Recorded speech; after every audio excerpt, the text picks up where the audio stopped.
켰어요.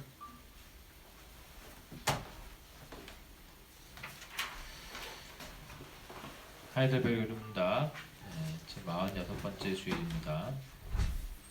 제 119문 주님께서 가르쳐 주신 기도는 무엇입니까?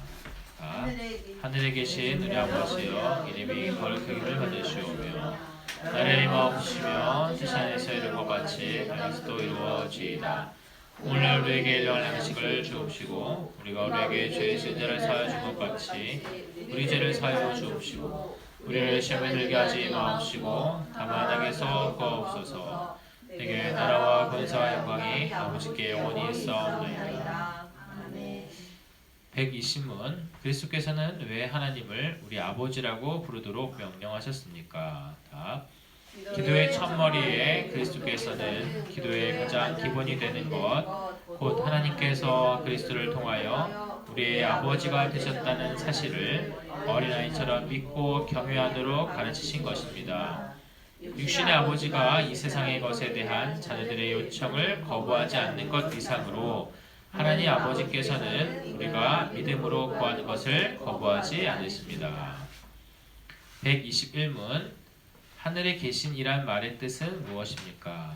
답. 그 말의 뜻은 하나님의 하늘 권세를 땅의 권세와 혼동하지 말라는 것이며 그의 전능하신 능력으로부터 영육간에 필요한 모든 것을 기대하라는 것입니다. 명주 기도문으로 알려진 마태복음 6장 9절에서 13절까지 누가복음에 있는 11장에 있는 말씀입니다. 이 주기도문에 대한 해설은 이 개혁파 신학 가운데 빠짐없이 등장하고 있습니다. 단순한 어떤 주문으로서의 어떤 기능이나 내용이 아닌 우리가 잘 알아야 하고 그리스도께서 친히 하나님께서 친히 그가 기도를 받으시는 분으로서 또 기도를 들으시는 분으로서 명하신 그 내용에 의하여서 우리가 이 내용을 잘 숙지하고 그 의미를 잘 파악할 때 우리가 어떻게 기도해야 하며 무엇을 위해 기도해야 하며 또 유일한 기도의 대상이 누구인지를 우리가 알아갈 수 있는 매우 중요한 내용이기 때문에 앞서 말씀드렸듯이 개혁파 신앙 가운데서 빠짐없이 등장하고 있는 그런 내용이 됩니다. 네, 성경을 읽겠습니다. 에스더서 4장 에스더서 4장입니다. 제가 읽겠습니다. 에스더서 4장 모르드게가 이 모든 일을 알고 그 옷을 찢고 굵은 배를 입으며 채를 무릅쓰고 성중에 나가서 대성통곡하며 대궐문 앞까지 이르렀으니 굵은 배를 입은 차는 대궐문에 들어가지 못함이라. 왕의 조명이 각도의 이름에 유다인이 크게 애통하며 금식하며 고급하며 부르짖고 굵은 배를 입고 채에 누운 자가 무수하더라. 에스더의 시녀와 내시가 나와 고하니 왕후가 심히 근심하여 입을 의복을 모르드게에게 보내어 그 굵은 배를 벗기고자 하나 모르드게가 받지 아니하는지라. 에스더가 왕의 명령으로 자기에게 근시하는 내시 하닥을 불러 명하여 모르드게에게 가서 이것이 무슨 일이며 무슨 연고인가 알아보라 하매 하닥이 대궐문 앞 성중 광장에 있는 모르드게에게 이르니 모르드게가 자기의 당한 모든 일과 하만 유다인을 멸하려고 왕의 부고에 바치기로 한 은혜의 정확한 수요를 하닥에게 말하고 또 유다인을 진멸하라고 수상궁에서 내린 조서 초본을 하닥에게 주어 에스더에게 베어 알게 하고 또 저에게 부탁하여 왕에게 나아가서 그 앞에서 자기의 민족을 위하여 간절히 구하라 하니 하닥이 돌아와 모르드게의 말을 에스더에게 고하매 에스더가 하닥에게 이르되 너는 모르드게에게 고하기를 왕의 신복과 왕의 각도 백성이 다 알거니와 물은 남녀하고 부름을 받지 아니하고 안뜰에 들어가서 왕에게 나아가면 오직 죽이는 법이요 왕이 그 자에게 금호를 내어 밀어야 살 것이라. 이제 내가 부름을 입어 왕에게 나아가지 못한 지가 이미 30일이라 하라. 그가 에스더의 말로 모르드게에게 고하매 모르드게가 그를 시켜 에스더에게 회답하되 너는 왕궁에 있으니 모든 유다인 중에 홀로 면하리라 생각하지 말라. 이때에 네가 만일 잠잠하여 말이 없으면 유다인은 다른 데로 말미암아 노임과 구원을 얻으려니와 너와 네 아비 집은 멸망하리라. 네가 왕후의 위를 얻은 것이 이때를 위함이 아닌지 누가 아느냐. 에스더가 명하여 모르드게에게 회답하되 당신은 가서 수산에 있는 유다인을 다 모으고 나를 위하여 금식하되 밤낮 3일을 먹지도 말고 마시지도 마소서. 나도 나의 시녀로 더불어 이렇게 금식한 후에 규례를 어기고 왕에게 나아가리니 죽으면 죽으리이다. 모르드게가 가서 에스더의 명한 대로 다 행하니라. 로마서 4장입니다.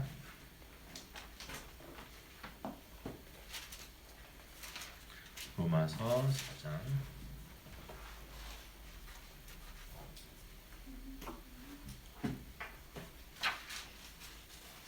그런즉 육신으로 우리 조상된 아브라함이 무엇을 얻었다 하리요. 만일 아브라함이 행위로서 의롭다 하심을 얻었으면 자랑할 것이 있으려니와 하나님 앞에서는 없느니라. 성경이 무엇을 말하느뇨? 아브라함이 하나님을 믿음에 이것이 저에게 의로 여기신 바 되었느니라. 일하는 자에게는 그 삭슬 은혜로 여기지 아니하고 빚으로 여기오니와 이를 아니할지라도 경건치 아니한 자를 의롭다 하시는 이를 믿는 자에게는 그의 믿음을 의로 여기시나니 일한 것이 없이 하나님께 의로 여기심을 받는 사람의 행복에 대하여 다윗의 말한 바 그 불법을 사하심을 받고 그 죄를 가리우심을 받는 자는 복이 있고 주께서 그 죄를 인정치 아니하실 사람은 복이 있도다 함과 같으니라. 그런즉 이 행복이 할례자에게뇨 혹 무할례자에게도뇨 대저 우리가 말하기를 아브라함에게는 그 믿음을 의로 여기셨다 하노라. 그런즉 이를 어떻게 여기셨느뇨? 할례시냐 무할례시냐? 할례시가 아니라 무할례시니라.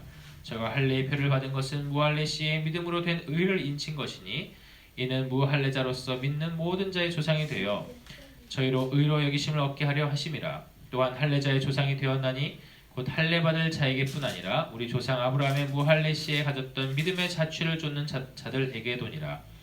아브라함이나 그 후손에게 세상의 후사가 되리라고 하신 언약은 율법으로 말미암은 것이 아니요 오직 믿음의 의로 말미암은 것이니라.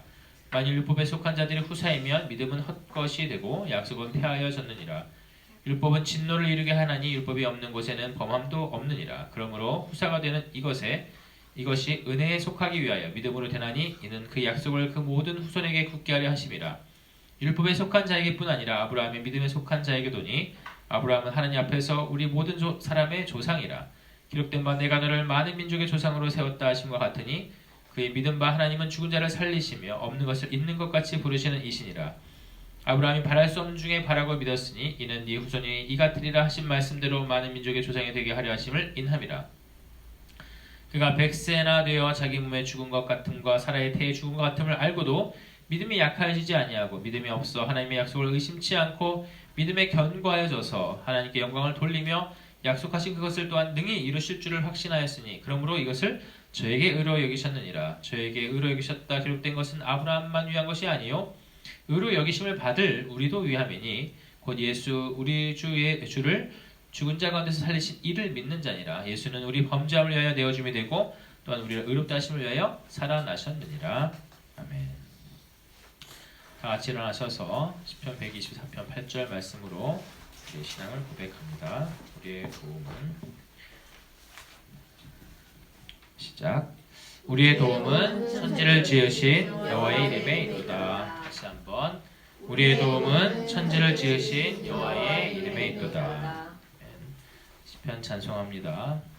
104편 31절에서 35절 205쪽입니다. 시편 찬송 104편 31절에서 35절. 여호와의 영광이 영원히 그할지라. 그 행사를 인하여 즐거워하시리라. 저가 땅을 보실 때 온통 진동하오며 산들을 만지실 때 연기 가득하라네. 나의 평생 주님께 노래하리라.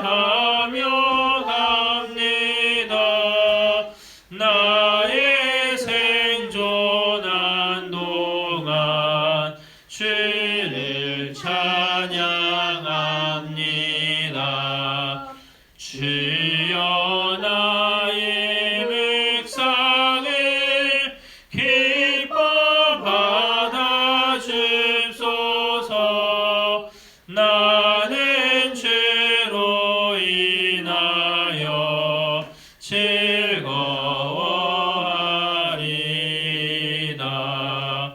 내 영혼아 주님께 크게 외칠지어다. 할렐루야. 내 영혼 주를 찬양합니다. 네, 기도합니다. 홀로 세세무토록 찬송과 영광과 존귀와 감사와 경배 및 예배를 받으시기에 합당하신 거룩한 삼위일체 한 분 하나님, 오늘도 주의 변함없는 속성과 주의 정하심을 따라 우리에게 약속하신 가운데 또 창조와 구속의 사역을 알리시는 가운데에 영원한 안식일을 또한 우리에게 알리시고 믿음 가운데 받게 하시며 그 일들을 지상 가운데에서 영원을 바라보며 완성된 그 안식을 참되게 우리가 부활의 몸을 입고 누릴 때까지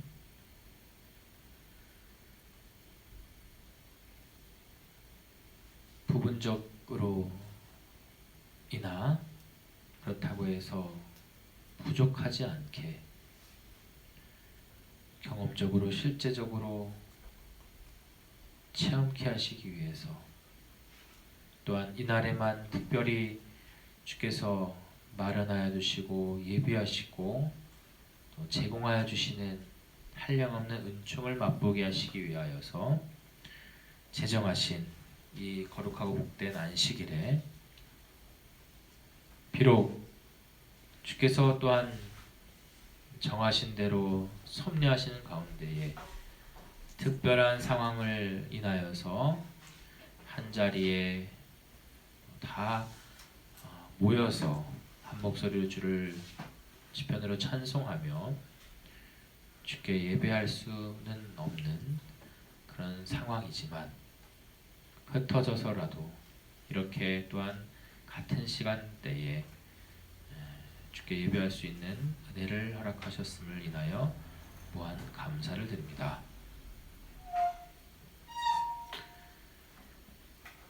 하나님께서 행하시는 모든 일들을 우리가 그 원인과 그 뜻하심과 그 거룩하신 삼위 하나님의 논의를 어찌 우리가 가늠하고 예상할 수 있겠습니까? 그리고 그에 따라 해석할 수 있겠습니까?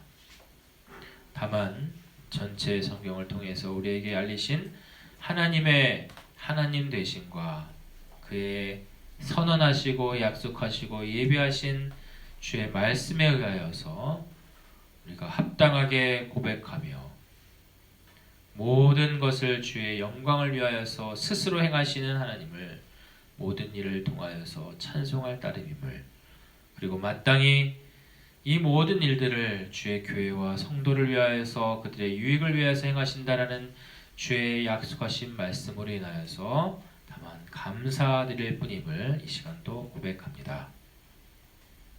그럼에도 불구하고 우리의 육체의 연약성으로 인하여서 우리의 이 한계로 인하여서 때때로 불평하고 불만족스러워하고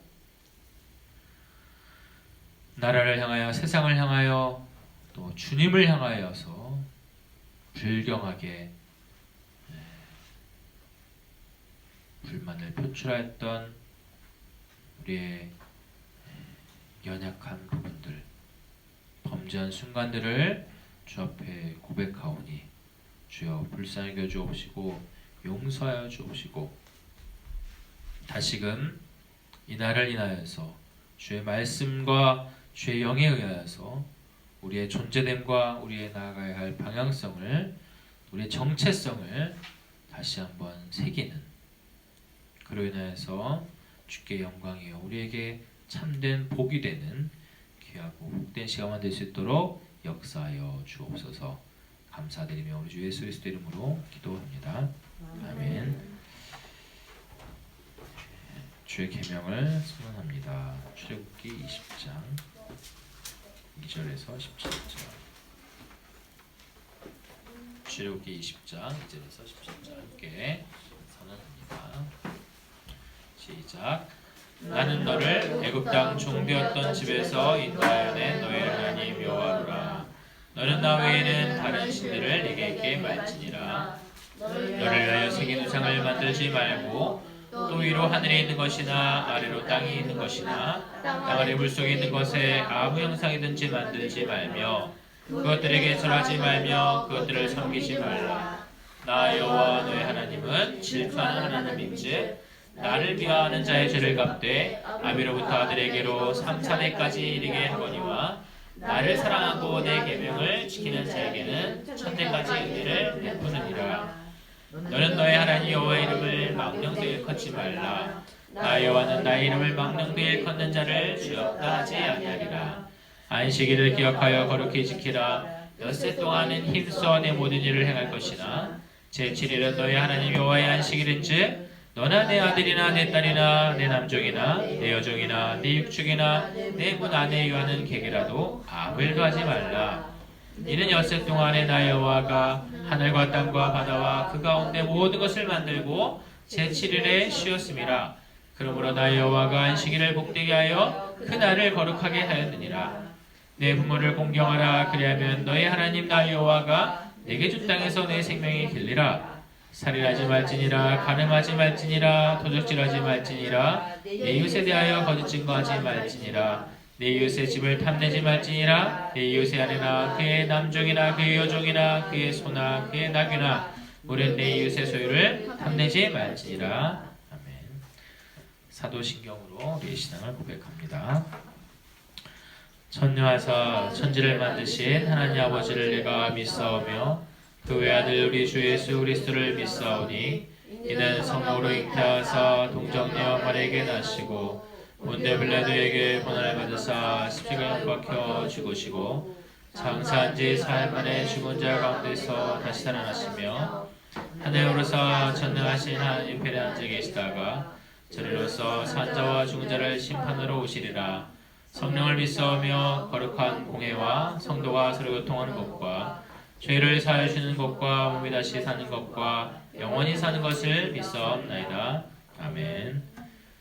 앉으셔서 시편 찬송 106편입니다. 208쪽 106편.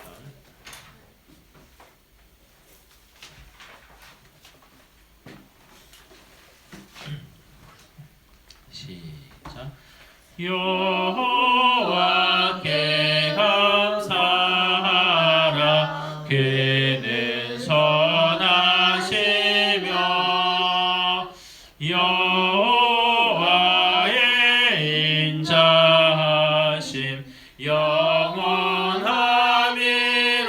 영원하미로다. 주의 능하신 일들을 능히 말하며 어찌 주의 크신 영에 다 선포하리요.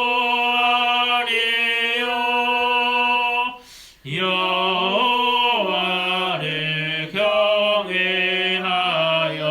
의를 행하는 자 공의를 지키는 자는 다 복이 도다.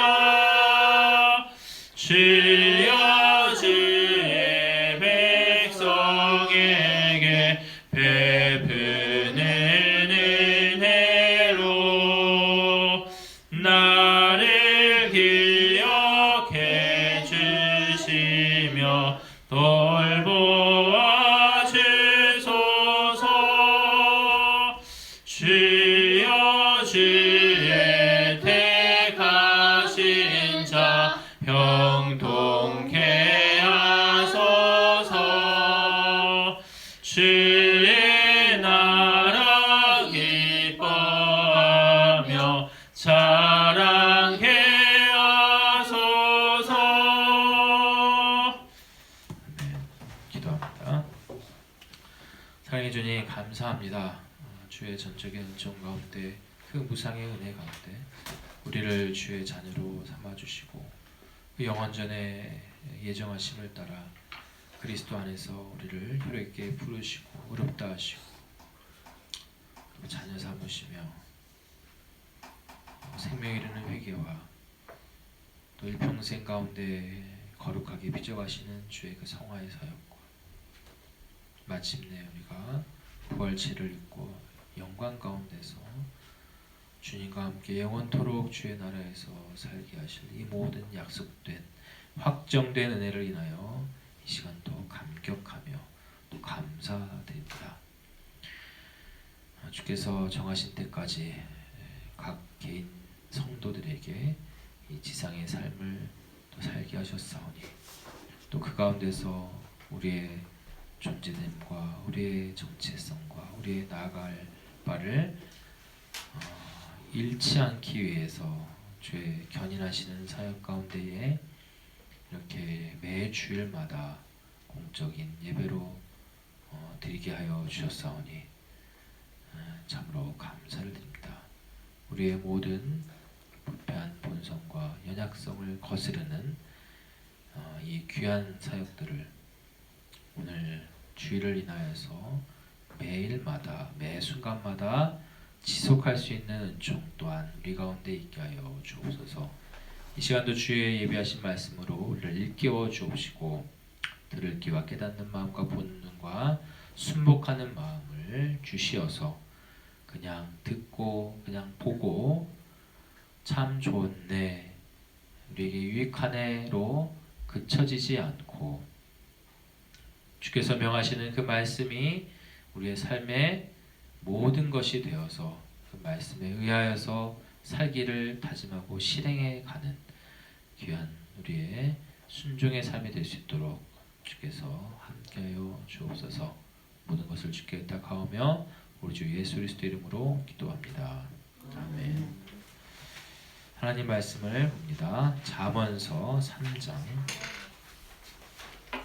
잠언서 3장입니다.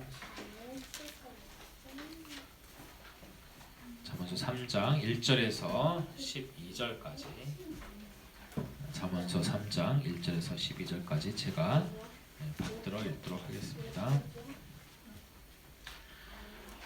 내 아들아 나의 법을 잊어버리지 말고 네 마음으로 나의 명령을 지키라. 그리하면 그것이 너로 장수하여 많은 해를 누리게 하며 평강을 더하게 하리라. 인자와 진리로 네게서 떠나지 않게 하고 그것을 네 목에 매며 네 마음판에 새기라. 그리하면 네가 하나님과 사람 앞에서 은총과 귀중히 여김을 받으리라. 너는 마음을 다하여 여호와를 의뢰하고 네 명철을 의지하지 말라. 너는 범사의 그를 인정하라. 그리하면 네 길을 지도하시리라. 스스로 지혜롭게 여기지 말지어다. 여호와를 경외하며 악을 떠날지어다. 이것이 네 몸에 양약이 되어 네 골수로 윤택하게 하리라. 네 재물과 네 소산물의 처음 익은 열매로 여호와를 공경하라. 그리하면 네 창고가 가득히 차고 네 집틀에 새 포도즙이 넘치리라. 내 아들아 여호와의 징계를 경히 여기지 말라.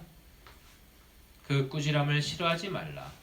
대저 여호와께서 그 사랑하시는 자를 징계하시기를 마치 아비가 그 기뻐하는 아들을 징계함같이 하시느니라. 아멘. 잠언서 강의 6번째 시간입니다.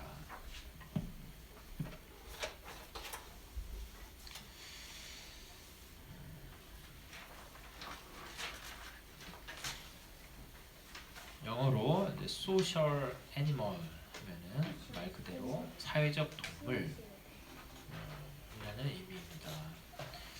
익히 아시다시피 인간을 가리키는 표현 중 하나입니다. 인간의 특성 중 하나가 되겠죠. 소위 호모 사피엔스 지혜 논종, 호모 에렉투스 직립 보행하는 종, 호모 루덴스 이렇게 해가지고 많이 있잖아요. 도구적 인간, 유의적 인간.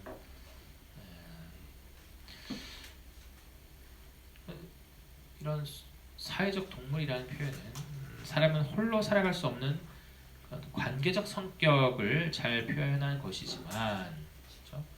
애니멀, 곧 동물이라는 정의는 우리의 신앙과 걸맞지 않는 부분, 그런 표현이죠.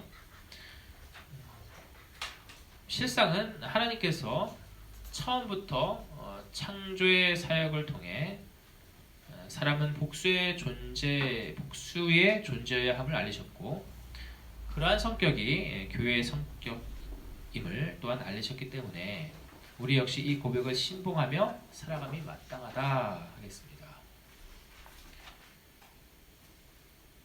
그러하기에 우리는 항상 이기적이거나 개인적인 삶을 살아서는 안 될 것입니다. 모든 신앙과 삶에 있어서 나 자신이 보이지 않는 교회와 그리고 보이는 교회의 일원임을 인식하고, 그렇게 처음부터 창조되었으며 그 일을 위해 구원함을 입었음을 늘 인식하며 그것에 걸맞게, 그것에 합당하게 그것을 위해 살아가야 함이 마땅하며, 그것 자체가 복이라는 사실 또한 고백해야 할 것입니다. 오늘부터 살펴보게 될 지혜의 긴 강화 역시 이러한 주제를 담아내고 있습니다. 물론 오늘 본문 3장 1절에서 12절까지는 이런 전체적인 내용이 다 등장하고 있지 않지만, 이러한 내용의 전제가 되는 그러한 본문이 될 것입니다. 먼저 3장 전체의 또 전체적인 조망을 위해서 주석, NAC 주석을 참조하였는데요. 그 주석의 설명을 한번 살펴보도록 하겠습니다. NAC란 이제 New American Commentary의 준말입니다. 네, 거기에 대한 설명을 한번 살펴보자면 다음과 같이 기록되어 있는데요. 하나님에 대한 신실함과 지혜에 대한 신실함은 불가분리의 관계에 있습니다.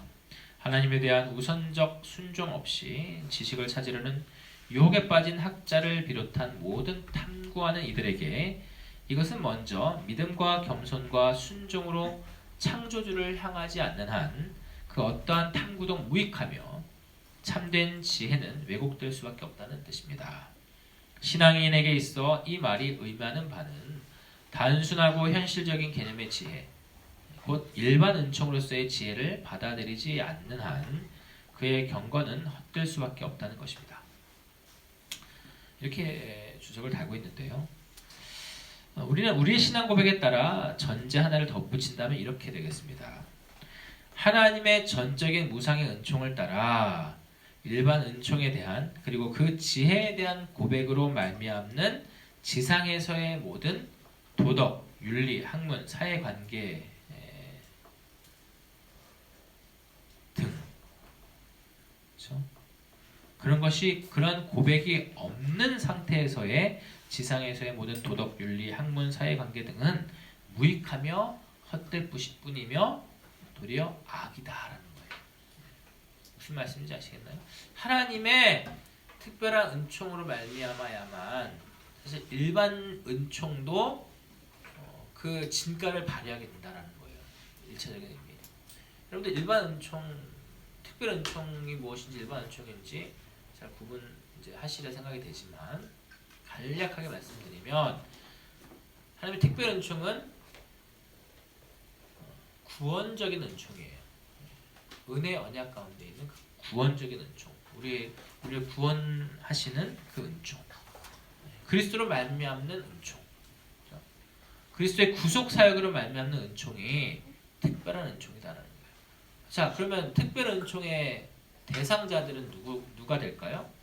특별한 은총의 대상자, 특별 은총을 입는 수혜자들은 택자만 됩니다. 그렇죠? 모든 인류가 아니에요.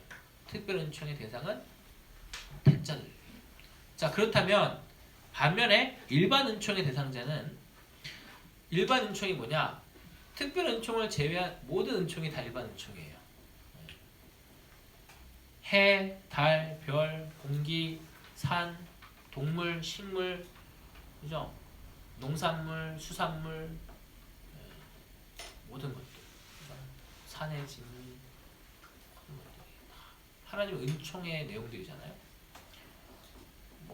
그것뿐입니까? 법과 질서, 국가와 정부, 그다음에 학문들, 그죠? 그다음에 어떤 의료, 어떤 의학, 또 그죠? 신약이든 양약이든 한약이든 여러 약재들, 그죠?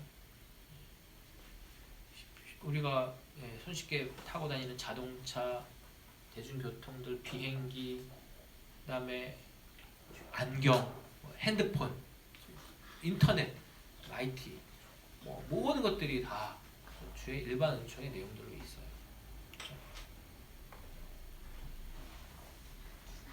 그러면 일반 은총의 대상들은 누굴까요? 일반 은총, 모든 인류예요. 모든 인류이고 모든 피조물이에요. 그렇죠? 사람이 한 번도 발을 딛지 않은 곳이 있을까요, 없을까요? 있을 거예요. 근데 그곳에도 하나님께서는 비를 내리시고 해를 비추시고 거기서 피었다 지는 그 들풀과 그 들꽃도 하나님께서는 친히 먹이고 계신다는 거예요. 그 누구도 알아보지도 않고 그 누구도 그 꽃향기와 그 꽃의 아름다움을 볼 사람도 없음에도 불구하고 피었다 지는 그 들풀과 들꽃을 위해서도 하나님께서는 친히 돌보고 계신다. 이게 모든 일반 은총의 내용들이에요.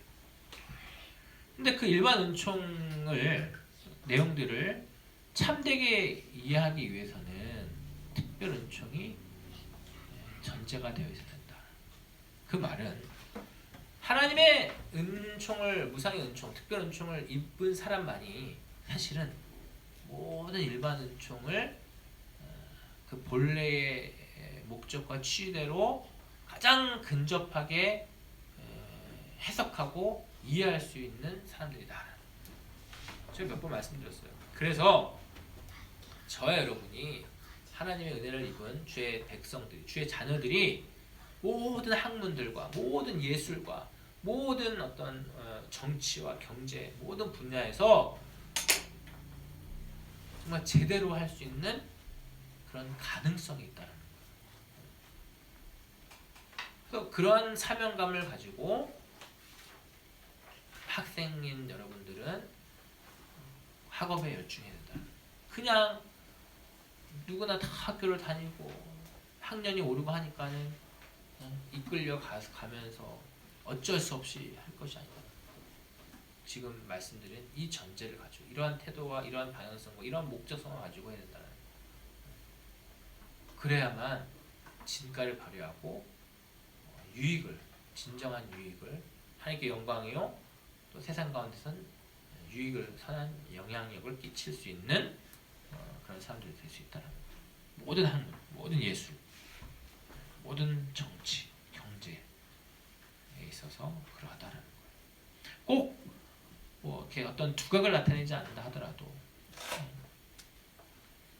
그 자리에서 참되게 살아가는 근간이 되기 위해서는 이러한 특별한 은총의 전제됨이 있어야 된다는 것이죠. 우리가 지금 살피고 있는 하나님 말씀도 항상 이 전제됨이 있어야만 주의 말씀을 올바르게 전체 성경 가운데서 근남없이 살필 수가 있는 것이죠. 이러한 어떤 전제함을 가지고 인식을 가지고 오늘의 본문도 또 이제 살피게 될 것입니다. 오늘 3장은 3장 전체는 권면 가운데서 이 잠언의 권면 가운데서 가장 길고 복잡한 강화라고 합니다. 이 강화는 강화라는 것은 이제 이런 설명이죠. 긴 설명, 이 디스코스라고 하는데 이 강화는 그렇습니다. 그러니까 이제 설명, 강해라는 방식도 있고 1절부터 4절까지는 부모로서의 자녀에 대한 훈계, 또 5절부터 12절까지는 여호와 앞에서 경건한 삶을 사는 촉구, 13절에서 18절은 지혜를 찬양, 19, 20절은 창조 사역과 관련된 지혜에 대한 교훈, 21절에서 26절은 부모로서의 자녀에 대한 훈계 두 번째, 27절에서 30절은 이웃에 대한 불의한 행위의 네 가지 금지령, 마지막 31절에서 35절은 악한 행위에 대한 주의 선포를 로 이제 구성되어 있습니다. 이제 오늘 본문의 내용을 하나씩 살펴보도록 하겠습니다. 1절에서 12절 전체를 다시 한번 보겠습니다. 곧 본문을 잘 펼쳐놓아 주시고 다시 읽지는 않지만 그 내용들을 눈으로 따라오면서 함께 보겠습니다. 1절 내 아들아 나의 법을 잊어버리지 말고 네 마음으로 나의 명령을 지키라. 그리하면 그것이 네가 장수하여 많은 해를 누리게 하며 평강을 더하게 하리라. 제자는 또다시 1장 8절과 2장 1절과에서 이제 내 아들아라고 불렀던 방식대로 또 부르고 있습니다.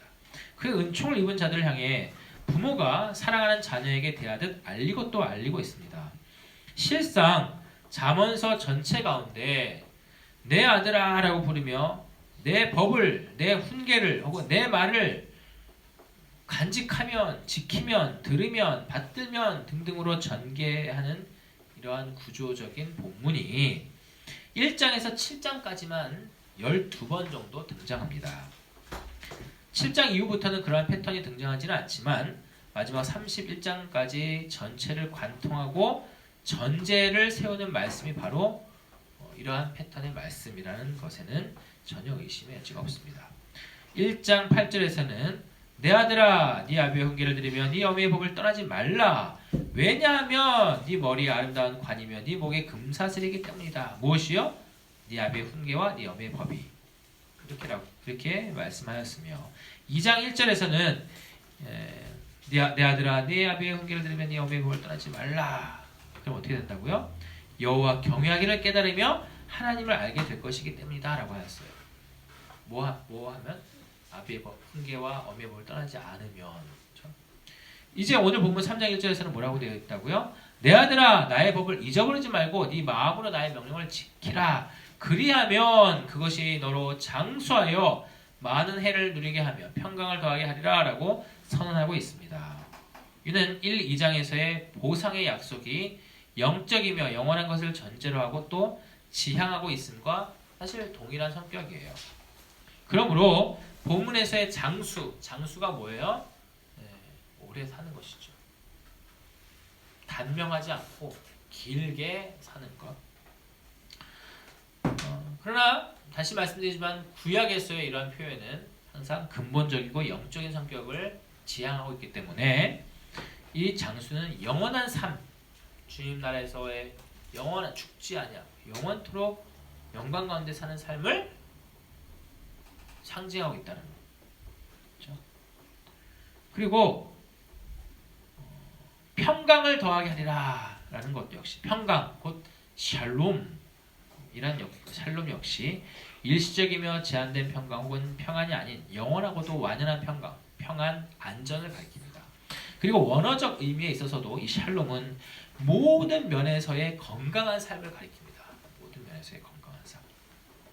그래서 우리가 중동 지방이나 이 당시 고대 근동에서도 이렇게 서로 만나면 어떻게 해요? 샬롬 하면서 우리가 마치 우리의 고대 사람들이 우리나라 사람들 인사 어떻게 합니까? 인사 옛날에 이렇게 등짐지고 이렇게 고개만 숙였나요? 어떻게 했어요? 손을 어떻게 했어요? 인사할 때 앞으로 탁 이거 뭐라고 해요? 공수, 그죠? 빌공, 손수. 그러니까 나는 지금 무기를 갖고 있지 않다. 이걸 다 보여주는 거예요. 그래서 안전을 가리키는 거야. 그러면서 그게 나는 지금 해칠 의도가 없다. 보여주듯이. 샬롬도 마찬가지예요. 그래서 서로 샬롬하냐, 평안하냐 뿐만 아니라 서로 안전하다. 지금 너와 나의 관계는 지금 안전하다라는 것까지 다 포함시키고 있는 이는 우리가 평강의 왕, 이름 자체가 평강이었던 왕, 이름이 뭐죠? 이름 자체가 평강, 구약의 왕, 성경으로 돌아온 거예요. 우리나라 역사 아니에요. 다윗 왕의 아들 솔로몬. 네, 살롬이에요. 솔로몬. 그러니까 하나님께서는 이 솔로몬을 통하여서 즉 그 평강의 왕으로 평강의 왕을 통하여서 완연한 평강의 왕. 자, 솔로몬은 전무후무한 그런 평강을 누렸던 모든 면에서의 평강을 누렸던 왕이거든요. 인간으로서. 그렇죠? 그럼에도 불구하고 100% 완벽한 평강이었냐? 그건 아니잖아요. 우리가 잘 알잖아요. 솔로몬이 겪었던 솔로몬의 삶. 무엇보다 그가 장수하였으나 죽지 않고 불사하였나요? 아니죠. 죽었잖아요. 그 시대에는 형통하고 전쟁도 없이 잘 살았지만 그의 후손 바로 솔로몬 후대로부터 이스라엘이 남북으로 갈리게 되는 분열 왕국이 시작되는 거죠. 그런 단초를 제공하였다는 거. 그 후손들이 그렇게 주를 떠나고 결국 솔로몬도 완벽한 그런 샬롬은 아니었다라고 평가를 낼 수밖에 없죠. 그런데 왜 샬롬이라고 하나님께서 솔로몬 왕을 세우셨느냐? 바로 완연한, 완벽한, 영원한 평강의 왕이신 그리스도 예수를 보여주시기 위하면 그뿐 아니라 여러 유익들을 우리에게 주시는 거죠. 그것들을 차차 이제 알아갈 수 있는 것입니다. 솔로몬의 선친이었던 다윗이 솔로몬에게 남긴 유언을 한번 살펴보도록 하겠습니다. 열왕기상 2장 1절에서 4절입니다. 열왕기상 2장 1절에서 4절 제가 대신 읽겠습니다. 다윗이 죽을 날이 임박하매 열왕기상 2장 1절에서 4절 그의 아들 솔로몬에게 명령하여 이르되 내가 이제 세상 모든 사람이 가는 길로 가게 되었노니 너는 힘써 대장부가 되고 네 하나님 여호와의 명령을 지켜 그 길로 행하여 그 법률과 계명과 율례와 증거를 모세의 율법에 기록된 대로 지키라. 그리하면 네가 무엇을 하든지 어디로 가든지 형통할지라.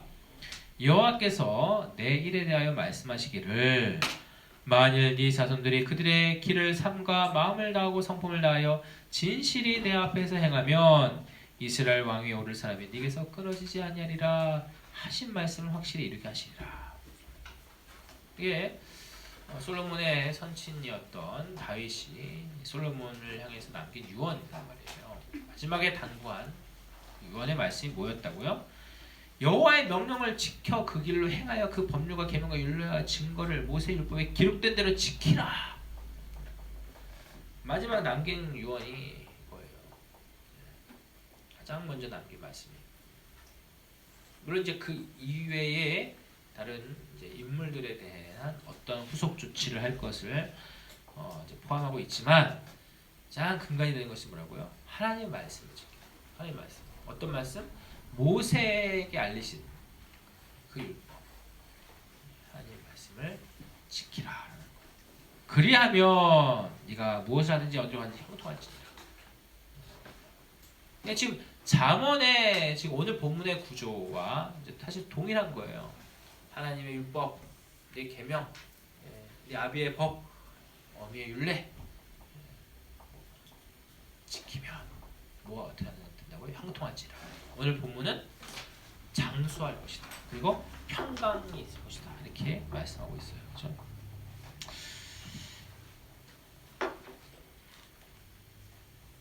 이러한 샬롬의 전제가 되는 것이 무엇이라고 말씀하고 있었죠? 네, 하나님의 명령을 지켜 그 길로 행하고 네 자손들이 그들의 길을 삼가 마음을 다하고 성품을 다하여 진실이 하나님 앞에서 행하면 근본적으로 보자면 그리고 우리의 신앙 고백을 보자면 이 신앙과 순종을 명하신 그분께서 친히 우리로 하여금 지켜 행하게 하신다라는 것이 우리의 또 참된 고백이죠.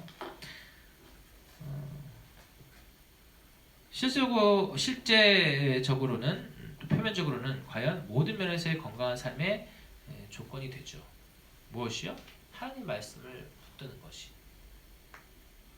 이러한 조건절은 오늘 살펴볼 본문 가운데 구조상으로 보거나 내용상으로 보건대 총 6번 등장합니다. 뭐뭐 하라 그리하면, 뭐뭐 하라 그리하면 이라는 구조가.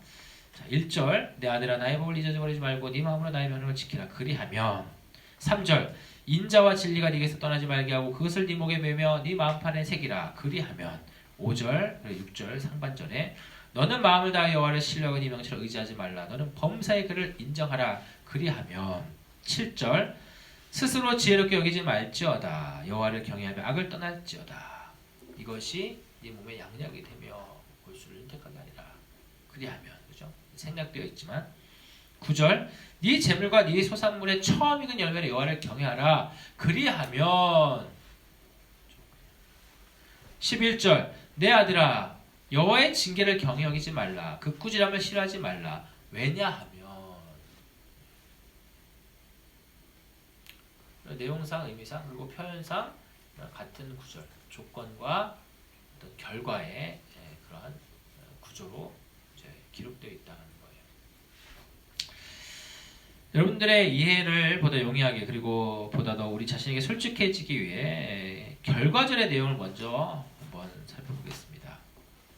자, 앞선 지금 6구절들은 다 조건절이죠. 이렇게 하면 율례를 지키고 법을 잊어버리지 말고 이렇게 하면 이런 것인데, 결과절에 대한 내용은 뭐예요? 그리하면 장수하고 그렇죠? 평강을 얻고 이런 것들이 결과절로 되어 있겠죠. 자, 결과절의 내용이 뭐였습니까? 처음에 장수하겠다. 자, 여러분 오래 살면 좋겠죠? 이 땅에서.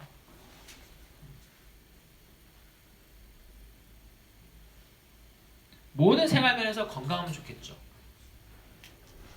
하나님과 사람 앞에서 인정과 찬사를 받으면 좋겠죠. 우리의 앞길에 하나님의 지도와 안내를 받기 원하시죠. 정신과 신체 모두 건강하길 원하시죠. 재정을 위한 일이 잘 되어 풍족하게 또 부유해지기를 원하시죠. 하나님의 사랑을 살갑게 느끼며 살길 원하시죠. 이 모든 질문에 대해 저와 여러분 그 누구도 아니요 라고 부인할 수 없을 것입니다. 아니에요. 저는 하루빨리 하나님 품에 안기고 싶어요 라고 말하는 분 안 계시겠죠. 왜냐하면 영적으로 실제적으로 혈육 있는 부르심을 입은 우리로서는 이미 하나님 품에 안겨있는 상태이기 때문이며, 또 하나는 우리가 익히 살펴보고 고백하듯이 구약의 이러한 현세적 복의 표현은 현세적인 것을 아예 배제할 수는 없지만 근본적이며 영적인 것을 향해 있다라는 그 성격 때문입니다. 하지만 분명한 것은 과연 본문의 내용을 포함하여 자문의 모든 내용들은 근본적이며 영적이긴 하지만 동시에 현세적이며 실제적인 면을 부정하고 있지 않다는 거예요. 그것을 함의하고 있는 거예요.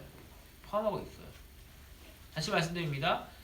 구약에서의 이러한 복의 표현 방식은 근본적이고 영적인 것을 향해 있다는 것이 진리예요.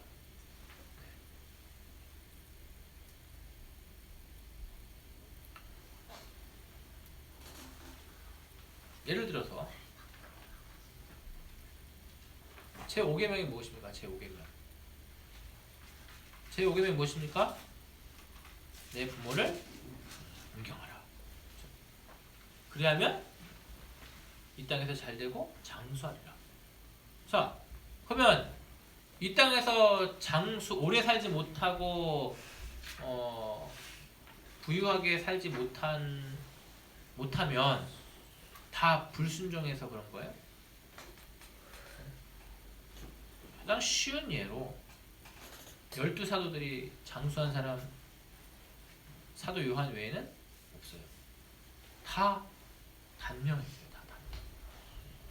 장수 못했어요. 그러면 그 사람들은 다 불효자식들입니까? 아니잖아요. 성경이 구약이 표현하고 있는 방식은 근본적이고 영적이라는 것이 분명한 사실로 있다라는 거예요. 그럼에도 불구하고 왜 현세적인 부유함, 현세적인 장수, 현세적인 평강을 아예 부정하거나 배제시키느냐? 그건 아니다라는 거예요. 하나님의 정하신 만큼 또 그 대상과 그 교회와 그 개인의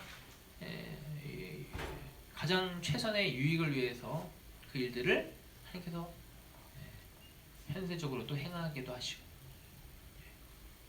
또 그 세대와 그 나라와 그 민족과 또 그 교회에 해당되는 그 교회의 유익을 위해서 얼마든지 하나님께서는 조절하시고 정하신 만큼 실행하실 뿐이다라는 거예요.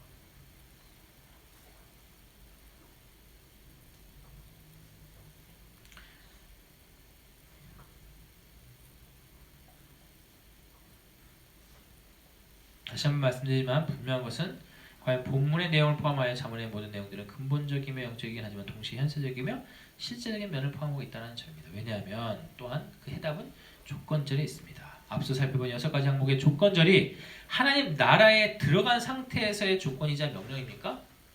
다시요. 어떤 조건절이었어요? 6개가. 내 아들아 나의 법을 잊어버리지 말고 네 마음으로 나의 명령을 지키라. 그리하면 그죠? 지키라.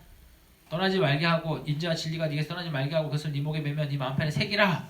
너는 마음을 다하여 여호와를 신뢰하고 네 명체를 의지하지 말라. 너는 범사의 그를 인정하라. 이것이 조건절인데 이 조건절이 하나님 나라에 들어간 상태에서의 조건 이거 명령입니까? 우리 처음 가서 할 겁니까? 아니잖아요. 뭐예요? 네, 고대 이스라엘 당대에 지금 그죠? 솔로몬 시대에 그리고 왕정 시대, 포로기 시대, 귀환 시대에 그리스도의 초림과 그리고 재림을 앞두는 저와 여러분의 초림의 시대와 또 재림을 앞두는 저와 여러분의 시대 전체 세대를 걸쳐서 말씀하신 조건이자 명령임이 분명합니다. 지상에서의 명령이다. 조건이다.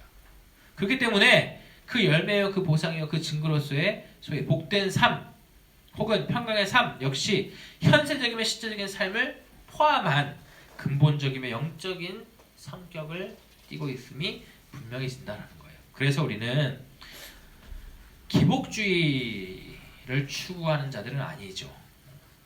기복, 곧 복을 기원하고 바라는, 소망하는, 그죠?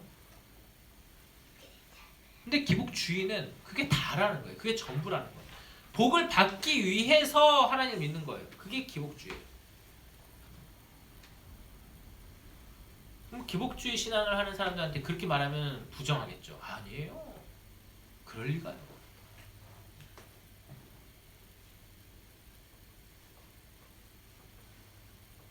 저는 이 기복주의라는 표현을 하면 뭐가 떠올려지냐면 어렸을 때 이렇게 어머니 따라서 기도원이나 어떤 집회, 또 부흥 강사, 뭐 초청 뭐 이런 거 하면 이렇게 그분들이 앞에서 했던 게 그 어떤 제스처와 그 본문 말씀이 생각이 나요. 뭐냐면 네가 들어가도 복을 받고 나가도 복을 받고 그러면은 그 얘기하면 다 그냥 아멘 아멘 하는 거예요. 흔들어 넘치게 하실지어다 막 이러면 막 아멘 할렐루야. 그게 기복주의라고요. 그게 그냥 뭐가 잘 된다고 부자 된다고 성공한다고 이런 거 거기에 그냥 매달려가지고 신앙의 목적이 되는 양 그게 기복주의라고. 그러면 기복 자체는 맞는 거예요. 우리가 복을 바라야 돼요. 하나님 복을 받아요. 왜? 근데 이미 우리는 복 받은 자로 있거든요. 이미 복 받은 자로 있어요. 복 받은 자로 있는데 그 복 받은 자로서의 열매가 우리 가운데 이렇게 나타나지 않고 맺혀지지 않으면은 우리 스스로가 힘든 거예요. 그게 구분을 하셔야 됩니다. 우리는 이미 다 복을 받은 자로 있어요. 영생의 복, 하나님 자녀됨의 복, 가장 근본적인 구원의 복 다 받았잖아요. 구약에서 말하는 그런 장수의 복, 부유함의 복, 평강의 복, 샬롬의 복을 우리는 이미 근본적이고 영적으로 이미 다 받은 자로 있어요. 그런데 전혀 받지 않은 자처럼, 복이 없는 자처럼, 복 받은 자가 아닌 것처럼 지상에서 살면 되겠어, 안 되겠어요? 안 된다는 거예요. 여러분 구원받고 영원토록 영생하며 살 자들인데 막 아둥바둥 그냥 이기적으로 나만 알고 베풀 줄 모르고 양보할 줄 모르고 용서할 줄 모르고 이러면은 되겠냐 이거. 그러니까 우리가 기복 신앙이라는 것은, 우리에게 있는 기복 신앙이라는 것은 이미 받은 그 복, 어쩌면은 그 복은 여기서는 우리는 이미 기가 돼. 이미 기. 한자로서 이미 기. 우리는 이미 복을 받은 자로 있기 때문에 그 복이 복 받은 자로서의 행함이 마땅한 그 행함으로 우리가 이미 복 받았다는 것이 되기를 바라는 그런 의미에서의 바랄기, 복이 되었다. 구분이 되시죠?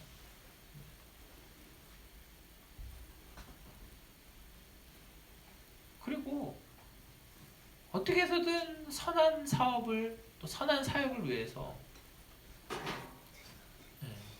쓰임 받기 위해서 나누고 베풀기 위해서 그 복을 구하고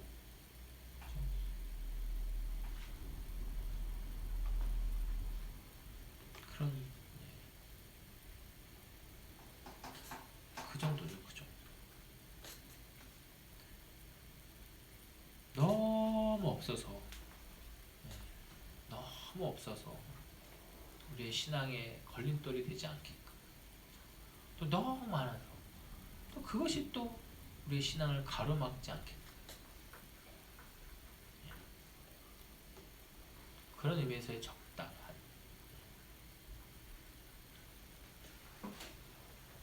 그러면서 적정과 절도,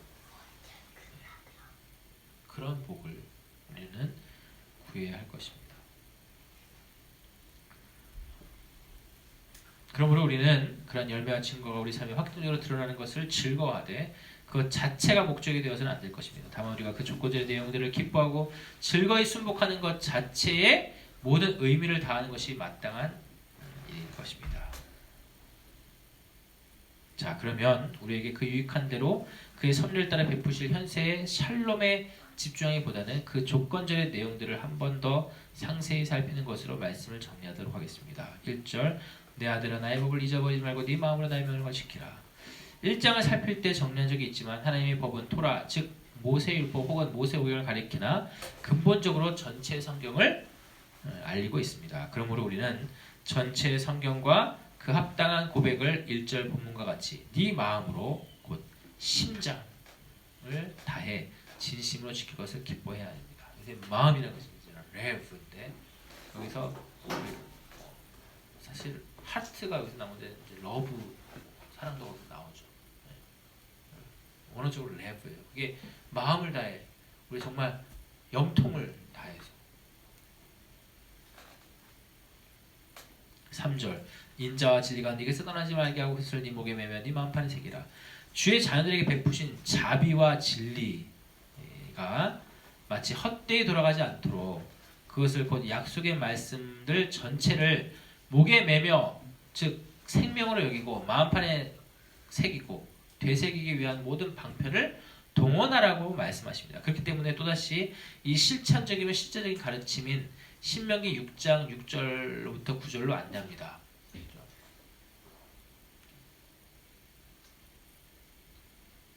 신명기 6장 6절에서 9절이 뭡니까? 4절부터 하나님을 사랑하라 하면서 앉았을 때든지 누웠을 때든지 일어날 때든지 기도할 때든지 그 말씀을 강론하고 손목에 매어 기호를 삼고 좌우 미간에 붙여 문설주와 임방에 이러한 실제적인 일주일에 단 한 번의 공예배로 이 부분을 다 했노라 할 수 없는 거예요. 절대로요. 왜냐하면 구약의 백성들은 매 안식일과 절기와 규례들이 있었음에도 불구하고 별도로 주께서 명하신 부분이었으니까요. 그러므로 이 명령은 이 조건은 다분히 전체적이면서도 개인적인 명령인 것입니다. 그러므로 저와 여러분 모두 이 개별적인 신앙의 도모를 위한 실제적이면 실천적인 조치를 하시기 바랍니다. 예컨대 매일의 개인 기도 시간, 성경 읽기, 가정에 있으신 분들은 가정 예배, 혼자도 할 수 있어요. 매우 간략하게 시편 찬송 두 번 부르고 사도신경 말씀 읽으시고 소요리 문답 하나씩, 신앙 고백서 하나씩, 말씀 읽고 기도하고 주기도 마치시고 이런 실제적인 실천적인 것이 있어야 된다는 거.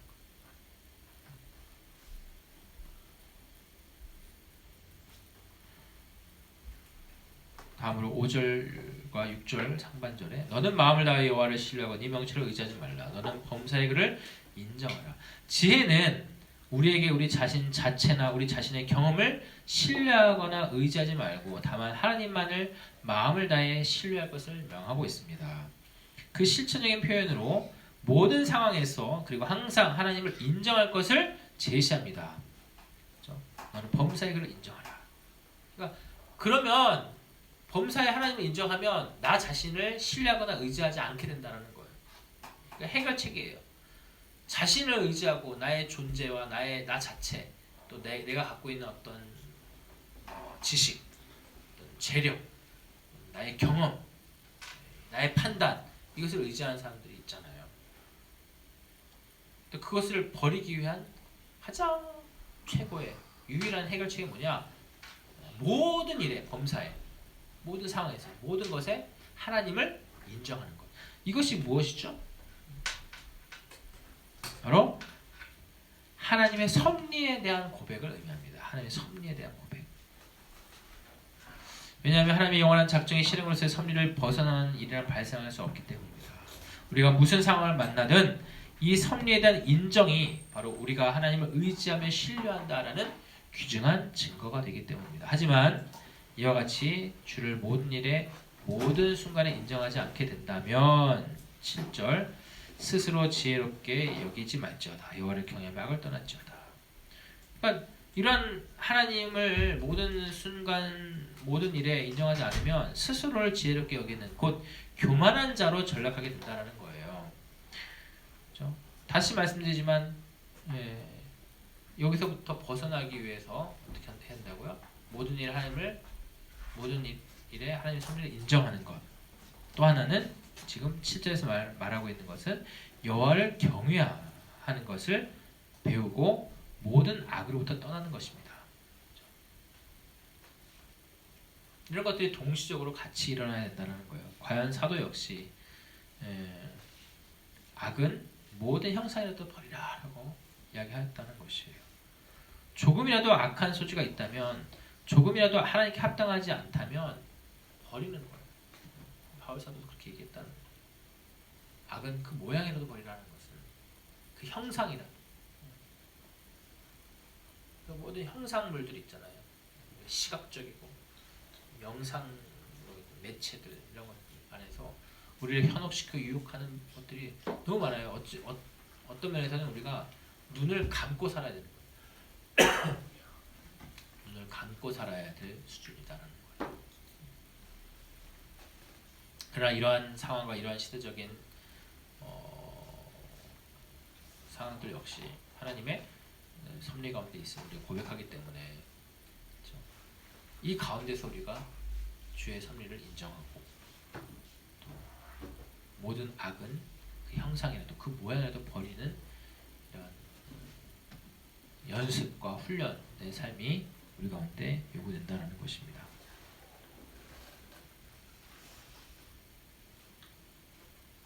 그리고 지혜는 이제 9절 네 재물과 네 소산물의 처음 익은 열매로 여호와를 경외하라.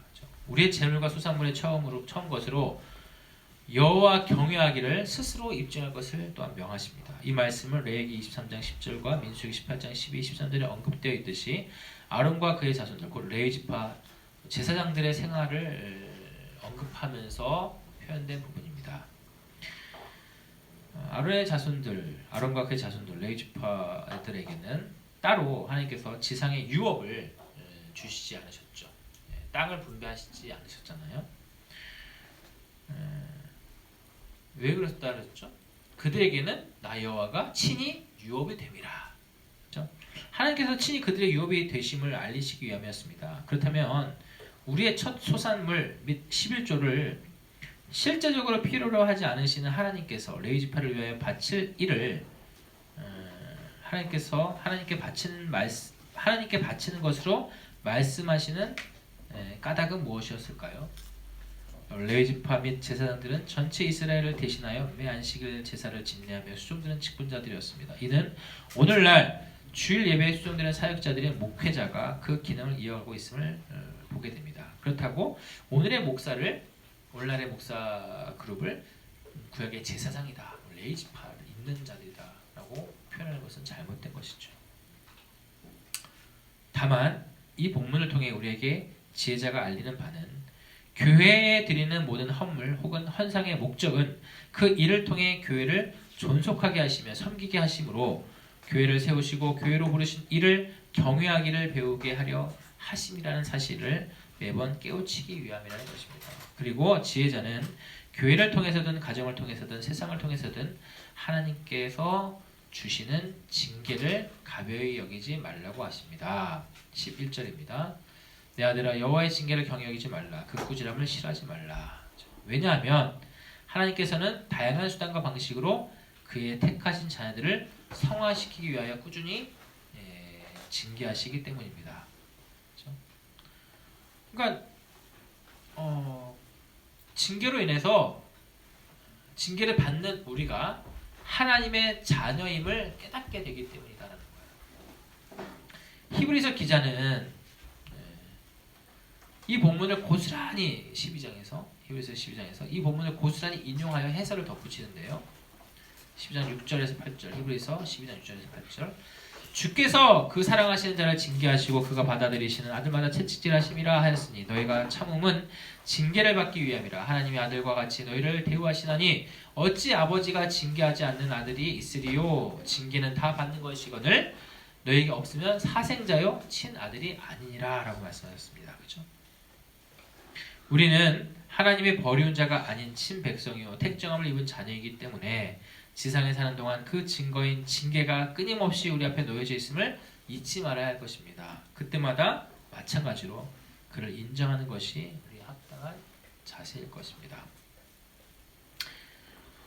이제 말씀을 정리합니다. 오늘 지혜자의 입을 통해 내 아들아 하며 선포하신 말씀은 역시 주의 전체 성경의 말씀을 우리 삶의 유일한 표대로 삼고 모든 수단과 방법을 동원하여 그 말씀을 익히고 생명과 같이 붙들며 살아가되 맹목적이 아닌 내 경험에 따르는 것이 아닌 주께 합당하게 신앙 고백함이 전체적으로 우리 가운데 있어야 함을 알리는 것이었습니다. 그 증거로는 그의 섭리를 인정하고 모든 일에 그를 고백하는 것이었습니다. 그러한 자들에게 주시는 세속의 복을 포함한 근본적이며 영적인 그리고 영원한 복을 소망하는 것은 결코 기복주의가 아닌 참된 기복신앙이라는 것입니다. 그러므로 우리는 참된 기복신앙의 소유자입니다. 왜냐하면 우리는 이미 그리스도 안에서 완연하고도 영원한 복을 소유한 자로 있기 때문입니다.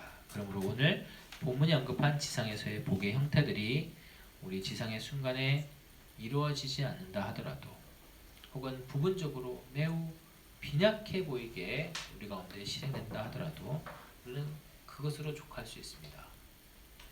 다만 우리가 안타까워하고 괴로워해야 할 때는 이미 우리는 완연하고 영적이며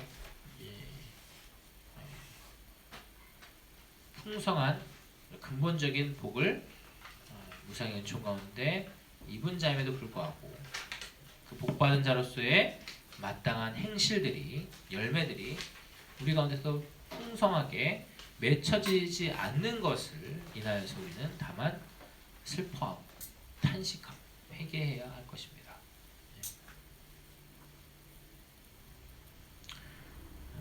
그러한 풍족히 드러나야 할 구체적인 내용들이 오늘 그렇죠?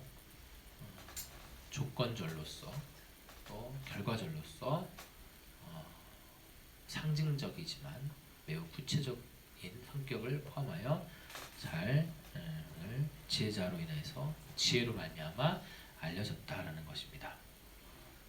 이러한 참다운 기복신앙의 고백이 우리 마음 가운데 있게 하신 주를 다시 한번 찬송합니다. 아멘. 기도하겠습니다. 사랑해 주님 감사합니다.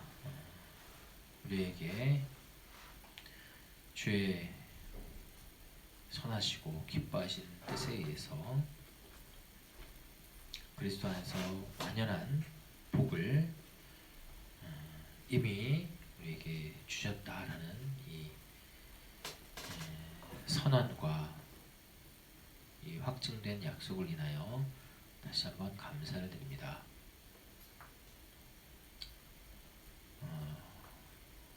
그 무엇과도 바꿀 수 없는 영원하고 무궁한 복을 소유한 자로서 이 땅 가운데 걸맞게 그 복받은 자로서의 삶이 풍성하게 나를 통하여서 우리를 통하여서 우리 교회를 통하여서 나타나지고 또 표현되어지고 또 열매로서 맺혀질 수 있기를 우리가 참되게 기도하고 기원하며 바라는 그러한 의미에서의 기복신앙이 우리 가운데 풍성히 나타날 수 있도록 은혜 내려 주옵소서.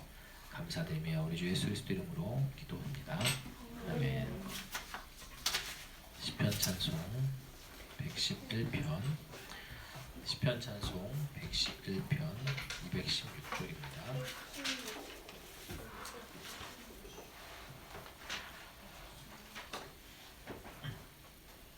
찬양합니다. 216쪽 시편 111편 1절에서 5절 시작. 할렐루야 전심으로 주 찬양하여라. 인들의 회 중에서 나 감사하리라.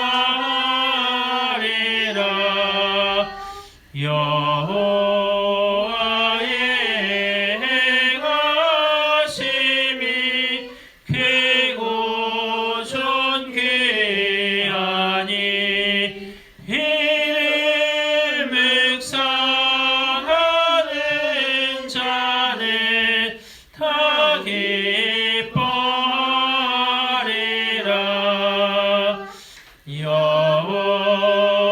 여호와는 선하시고 자비하시도다. 그는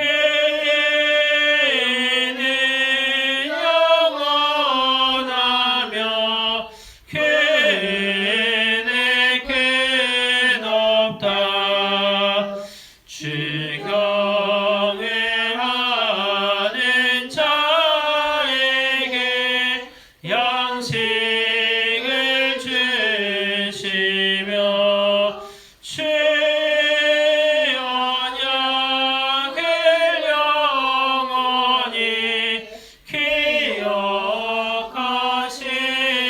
기억하시도다. 아멘. 기도합니다. 이제는 우리 주 예수 그리스도의 은혜와 아버지 하나님의 무한하신 사랑하심과 성령 하나님의 교통교제 충만 이롭게 하여 주심이 오늘 우리가 이미 완연하고 근본적이며 영원한 복 있는 자로 복 받은 자로 선포되었음을 다시금 생각하여 그 복 받은 자로서 참된 복을 기원하고 흘러넘치는 그 복으로 이웃과 세상과 또 교회를 섬기기를 다짐하며 기원하는 예수남창교회 모든 성도들 머리 위에 이 나라 이 민족 위에 주의 택하신 자들 위에 이제부터 영원토록 함께 있을지어다. 아멘.